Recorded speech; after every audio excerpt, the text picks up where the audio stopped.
인천국제공항. 사람들이 분주히 움직이는 출국장 한복판에서 하얀 머리를 단정히 묶은 한 노인이 두 손으로 여권을 꼭 쥐고 서 있었어요. 어머니의 입가엔 미소가 떠 있었죠. 주름 깊은 눈가가 설렘으로 반짝였어요. 내가 진짜 해외여행을 가보네. 옆에서는 딸 지연과 사위가 짐을 끌며 말했어요. 어머니, 이번엔 진짜 푹 쉬다 오셔야 돼요. 우리 신혼여행 갔던 곳이 얼마나 좋은데요. 어머니는 고개를 끄덕이며 작게 웃었어요. 그래, 니들이 이렇게 챙겨주니까 고맙다. 이 나이에 비행기 타고 나가보다니. 비행기 안에서 창가에 앉은 어머니는 두 손을 무릎 위에 올려놓고 창밖 구름을 멍하니 바라봤어요. 우리 애들은 정말 복받았지. 나이에 나 같은 노인네 모시고 여행까지. 그 말에 지연은 억지 미소를 지으며 대답했죠. 아이, 무슨 말씀이세요? 어머니 덕에 저희가 있는 거죠. 도착한 곳은 이국적인 풍경이 펼쳐진 낯선 도시. 햇살은 따갑고 언어는 낯설었지만 어머니는 마냥 신기한 듯 두리번거렸어요. 여기가 태국이란 데냐 세상에. 딸은 선글라스를 쓰고 짐을 정리하느라 바빴고 사위는 핸드폰으로 지도 앱을 켠 채 퉁명스럽게 말했죠. 어머니, 이쪽으로 좀 빨리 와보세요. 숙소까지 걸어가야 돼요. 어머니는 허둥지둥 짐을 들고 뒤따라갔어요. 무릎이 조금 아팠지만 표정은 내내 웃음을 잃지 않았죠. 그래, 여행이란 게 원래 좀 힘든 법이지. 하지만 그 속엔 조금씩 스며드는 피로감과 눈치가 있었어요. 숙소에 도착했을 때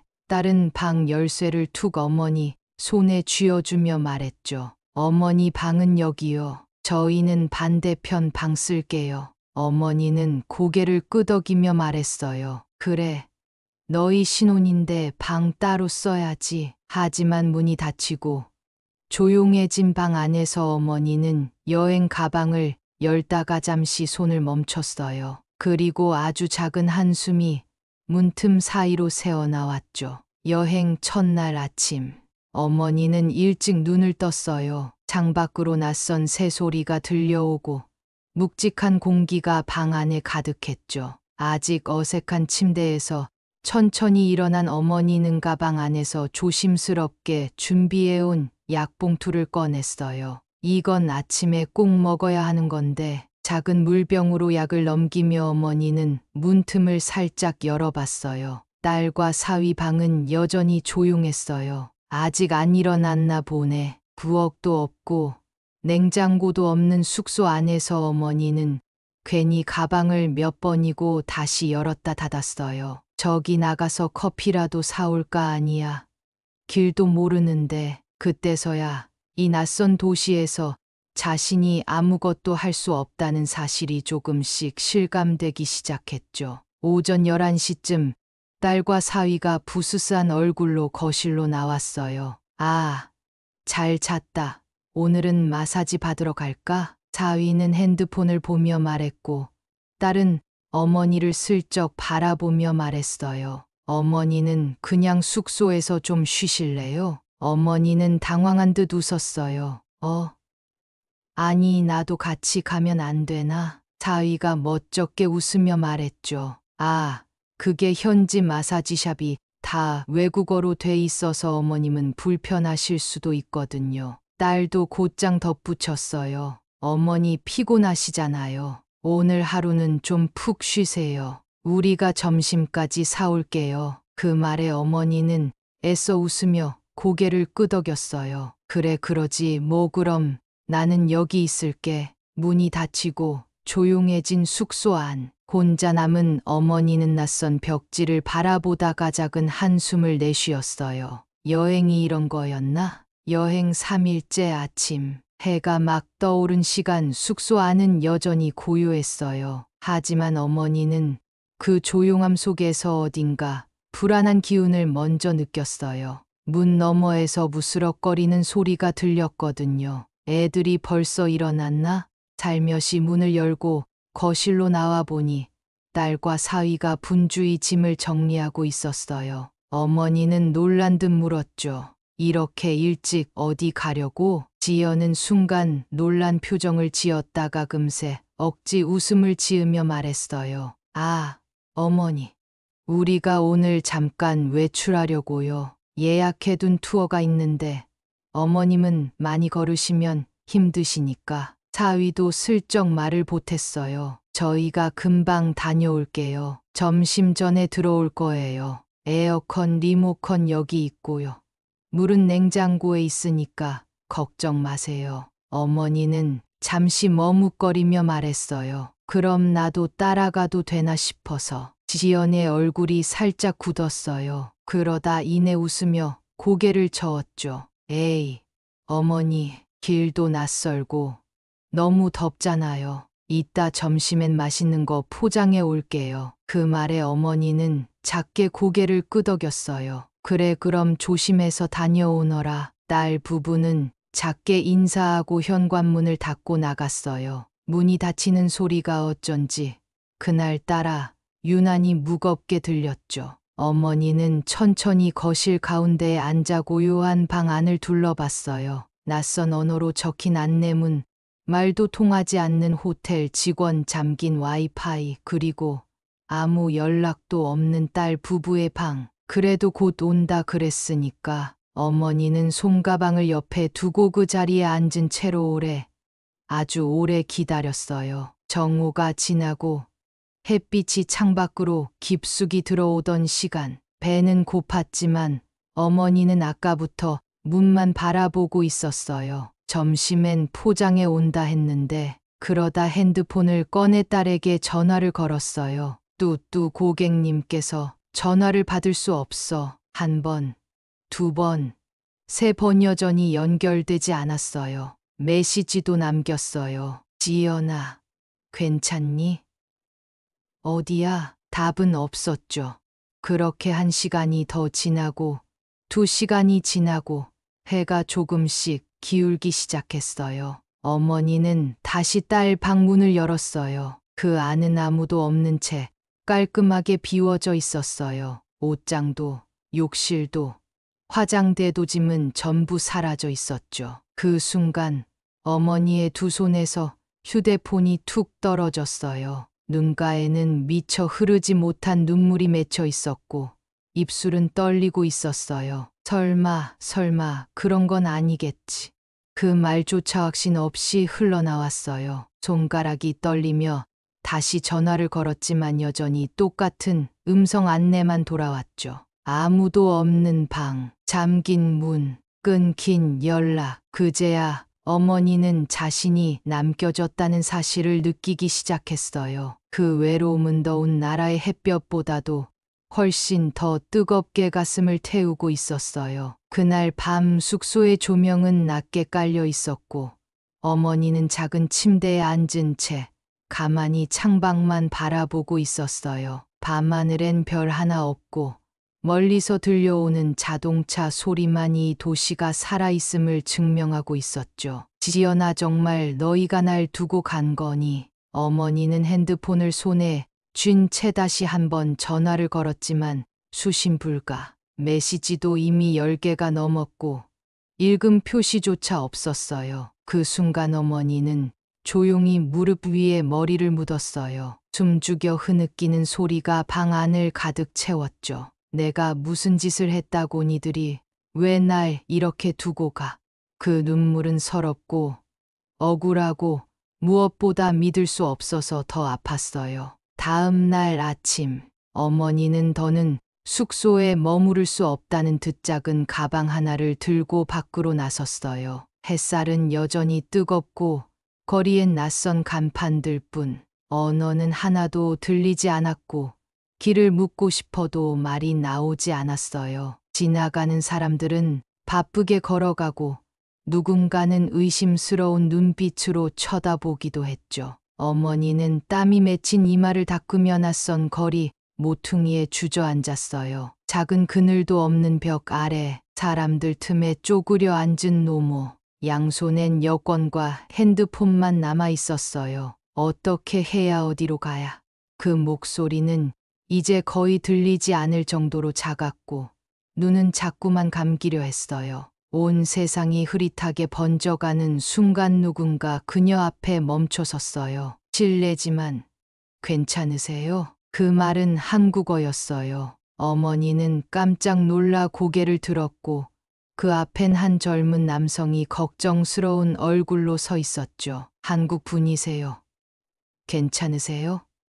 어딘가 아프신 건 아니죠? 그제야 어머니는 터질 듯 말했어요.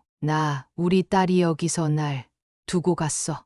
입술이 떨렸고 눈물이 왈칵 쏟아졌어요. 그 청년은 당황하면서도 재빨리 손수건을 꺼내 건네줬어요. 괜찮아요. 제가 도와드릴게요.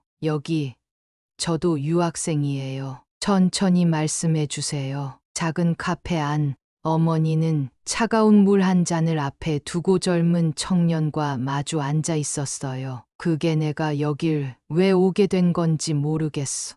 손에 꼭 쥐고 있던 여권이 살짝 떨리고 있었죠. 청년은 조심스럽게 어머니의 말을 받아줬어요. 그러니까 따님이랑 사위분이 어머니를 여기에 데려오고는 연락이 끊긴 거군요. 어머니는 천천히 고개를 끄덕였어요. 짐도 다 빼고 방도 비워졌고 전화도 안 되고 그냥 나 혼자 남겨졌어. 청년은 얼굴을 굳히고 곧바로 노트북을 꺼내 뭔가를 검색하기 시작했어요. 일단 대사관이랑 연결부터 해볼게요. 이건 그냥 가족 문제가 아니에요. 방치고 6.25 진짜 심각한 문제일 수 있어요. 어머니는 그 말에 아주 작게 눈을 떴어요. 나 같은 사람도 그런 도움을 받을 수 있나? 청년은 미소를 지으며 고개를 끄덕였죠. 당연하죠. 어르신은 여기 계시면 안 되는 분이에요.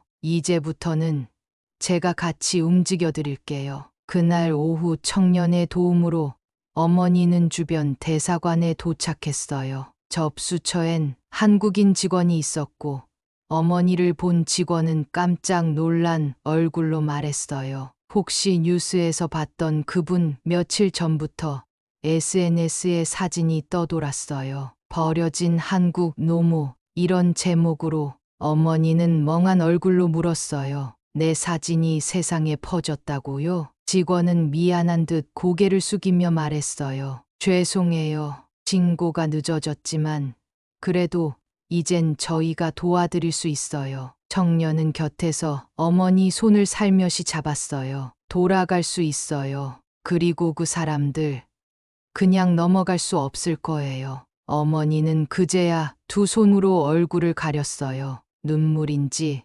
안도의 한숨인지 모를 숨소리가 조용한 접수처 안에 맴돌았어요. 그녀는 이제 혼자가 아니었어요. 누군가가 이 낯선 땅에서 자신의 이름을 불러주고 있었어요. 며칠 후 대한항공 귀국 비행기 안 어머니는 조용히 창밖을 바라보고 있었어요. 땅이 보이기 시작하자 그제야 마음이 조금씩 놓였는지 손을 모으고 작게 중얼거렸죠. 살아서 돌아온다. 옆자리에는 청년이 말없이 앉아 있었어요. 그는 그동안 어머니의 연락처, 신원, 가족 상황까지 모두 정리해서 대사관에 전달했어요. 그리고 그 과정에서 충격적인 사실 하나가 밝혀졌죠. 어머니, 따님이랑 사위부님이 귀국하셨어요. 어머니는 순간 눈을 크게 떴어요. 뭐라고?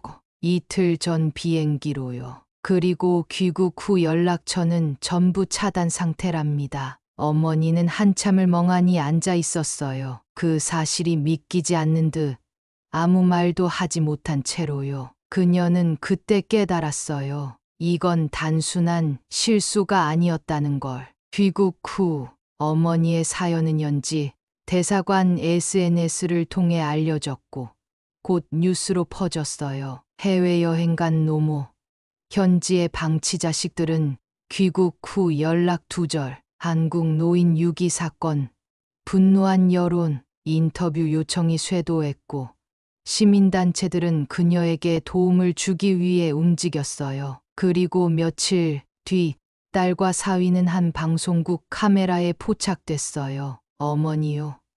그분도 같이 돌아오셨겠죠. 카메라 앞에서 딸은 눈도 제대로 마주치지 않은 채 얼버무렸어요. 사위는 아예 말도 하지 않았죠. 하지만 인터넷은 이미 들끓고 있었어요. 사람이냐? 친부모를 해외에 버려?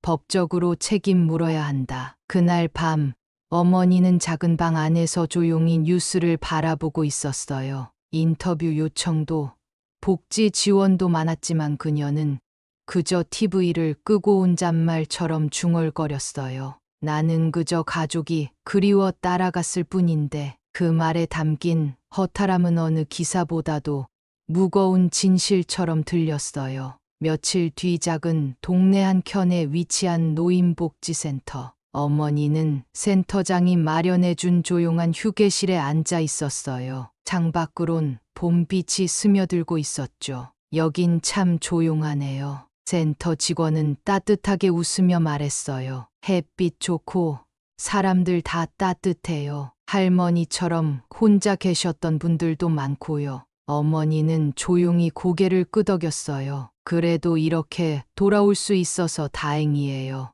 살아서 온 게 믿기지가 않아서요. 직원은 어머니의 손을 살며 꼭 잡았어요. 이제는요. 할머니 편이 되어줄 사람들이 여기에 있어요. 그 말에 어머니의 입가에 작게 미소가 번졌어요. 그 웃음은 오랜만에 지어본 아주 조용하고 담백한 웃음이었죠. 그날 오후 복지센터 식당에서는 작은 봉사 모임이 열리고 있었어요. 자원봉사자들이 분주히 음식을 준비하고 있었고 어머니도 식판 옆에서 수저를 정리하고 있었죠. 이거 이렇게 놓으면 되는 거죠? 옆에서 함께 정리하던 중년 여성이 웃으며 말했어요. 네, 딱 잘 맞게 놓으셨어요. 근데 어르신, 손이 참 야무지시네요. 어머니는 머쓱하게 웃으며 대답했어요. 예전에 식당에서 잠깐 일했었거든요. 그때 손이 좀 익어서. 중년 여성은 놀란 듯 웃었어요. 어머, 저희도 지금 식당인데요.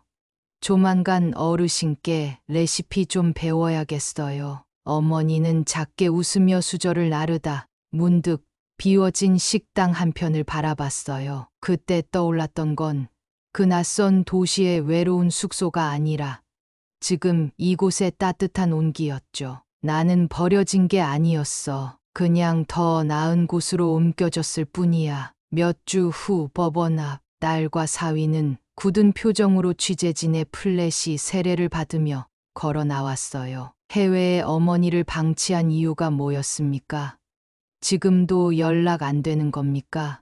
후회는 안 하세요? 기자들의 질문에 지연은 고개를 숙인 채 아무 말도 하지 않았어요. 사위 역시 무표정한 얼굴로 시선을 피할 뿐이었죠. 잠시 후 발표된 검찰의 입장은 간단했어요. 해외에서 고령의 직계 가족을 계획적으로 방치한 혐의로 경범죄 및 가족 유기 혐의를 적용. 법적 처벌은 크지 않았지만 사람들의 시선은 냉담했고 그들은 어디를 가도 조용히 살 수 없게 돼버렸어요. 그날 밤 작은 시골 마을의 노란 가로등 아래 어머니는 천천히 집 앞 우체통을 열었어요. 그 안엔 편지 하나가 들어 있었죠. 보낸 사람 지연. 조심스럽게 봉투를 연 어머니는 서툰 필체로 적힌 딸의 글을 읽기 시작했어요. 미안하다는 말로 다 말할 수 없어요. 돌아보면 그땐 제정신이 아니었어요.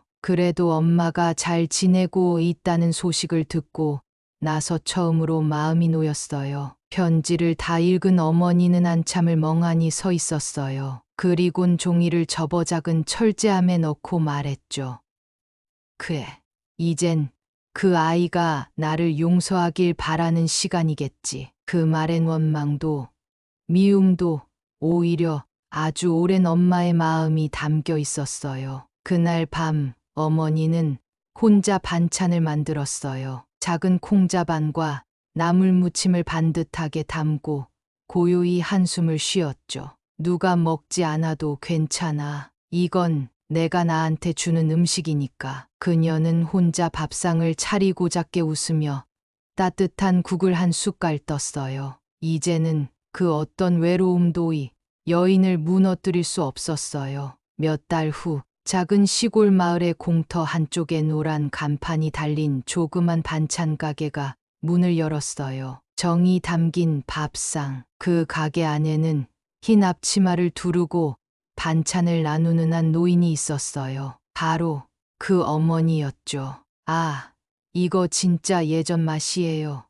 할머니, 이 된장찌개 진짜 최고예요. 동네 주민들이 하나둘 모여들며 작은 가게 안은 늘 사람 냄새로 가득했어요. 어머니는 분주한 와중에도 하나하나 포장을 곱게 묶고 손님에게 꼭 두 손으로 건넸죠. 밥은 따뜻하게 드셔야 해요. 혼자 드셔도 꼭 챙겨 드세요. 그 말엔 그녀가 겪어왔던 모든 외로움과 다정함이 담겨 있었어요. 해질 무렵 어머니는 가게 문을 닫고 혼자 평상에 앉아 있었어요. 주머니에서 조용히 꺼낸 것은 작은 메모지 한 장. 엄마, 나중에 시간이 된다면 언젠가 그 밥상에 저도 한번 앉아도 될까요? 지연에게서 온 또 다른 편지였죠. 어머니는 한참을 그 문장을 바라보다 그 종이를 천천히 가게 벽 한쪽에 붙였어요. 그리고 말했죠.